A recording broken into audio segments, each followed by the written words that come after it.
John Saunders back here in New York. As we know, this game between number 1 and number 2 is sadly overshadowed by the passing of Bo Schembechler. So right now, from the writer of Tuesdays with Maury, a remembrance of Bo Schembechler, Saturdays with Bo. When Bo Schembechler died Friday, people said it was his time. But it was not his time.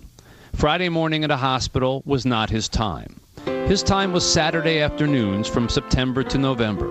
His time was chilly autumn practices as the sun disappeared. His time was any minute he spent on the Michigan campus.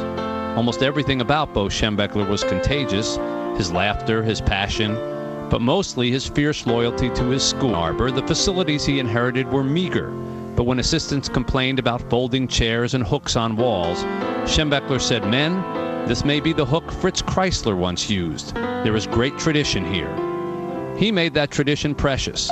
He won more games than any Wolverine coach in history. He fought his mentor Woody Hayes in the 10-year war, and he made Michigan-Ohio State arguably the biggest rivalry in all of college sports. There is not an element of the program today that is not touched in some way by Bo, from the current head coach to the team's facilities. As a teenager, Bo and his father once sneaked a peek at a Michigan practice through a gate by an empty field. Today, that field houses a building.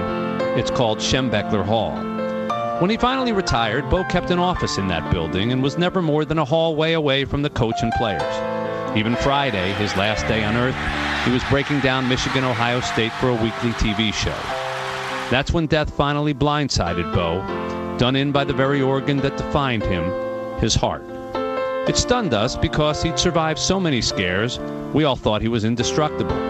And part of him still is, like the part that lives on in the memories of his players. He stood up in their weddings, he visited them in hospitals, counseled their children.